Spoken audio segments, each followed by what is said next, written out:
ஓகேவா? CO2 னா என்ன? CO2 னா என்ன? O2 னா என்ன? CO2 னா என்ன? O2 னா ஆக்ஸிஜன். Very good. CO2 னா கார்பன் டை ஆக்சைடு. CO2 னா கார்பன் டை ஆக்சைடு. வாட்டருக்கு என்ன? நீருக்கு என்ன? H2. நீருக்கு என்ன? H2O. என்ன டவுட் இல்ல? சரி, இப்போ நம்ம எப்படி சுவாசிக்கிறோம்? எந்த வாயுவை எடுத்து சுவாசிக்கிறோம்?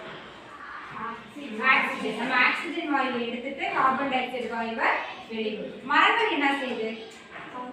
கார்பன் டை ஆக்சைடு எடுத்துக்கிட்டு ஆக்சிஜனை வெளியிடும். ஓகே.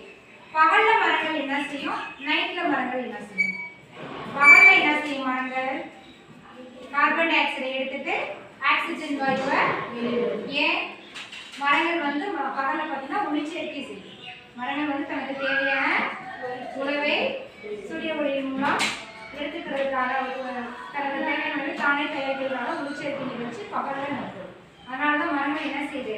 மார்னிங் என்ன செய்யும்? அது பகல்ல கார்பன் டை ஆக்சைடு வாயுவை ஆக்சிஜன் வாயுவை வெளியிடும். நம்ம அந்த ஆக்சிஜன் வாயுவை சுவாசிக்கிறோம். நைட் நம்ம தாத்தா பாட்டிலாம் சொல்லியிருப்பாங்க இல்லையா? நைட்ல வந்து மரத்துக்கடியில் படுக்காதீங்கன்னு சொல்லுவாங்க. வெஸ்டானோவா நம்ம அந்த காலத்துல என்ன செய்வோம்? ஐயோ மரத்துல வந்து பேய் இருக்கிறதுனால தான் படுக்கக்கூடாதுன்னு சொல்றாங்கன்னு நினைப்பீங்க இல்லையா? ஆனா அறிவியல் பூர்வமான கருத்து வந்து என்ன அப்படின்னா, அது வந்து மூட நம்பிக்கை. அறிவியல் பூர்வமான கருத்து என்ன அப்படின்னா, நைட்டு மரங்கள் என்ன செய்யணும்னா சுவாசிக்கும். மரங்கள் என்ன செய்யும்? சுவாசிக்கும். எதுக்காக நைட்டு வந்து மரத்துக்கடியில் நம்ம படுக்கக்கூடாது அப்படின்னா, மரங்கள் நைட்டு என்ன செய்யணும்னா ஆக்சிஜன் வாயுவை எடுத்துட்டு கார்பன் டை ஆக்சைடு வாயுவை வெளியிடும். நம்ம என்ன பண்றோம்?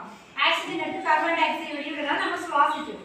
அதே வேளையில நைட்டு மரங்கள் செய்யும். அதனால சுவாசித்தல் என்ற நிகழ்ச்சி மரங்கள்ல பார்த்தீங்கன்னா நைட்டு நிகழும். அதனால என்னது? நைட்டு வந்து மரங்கள் கடையில படுக்கக்கூடாதுன்னு சொல்லுவோம்.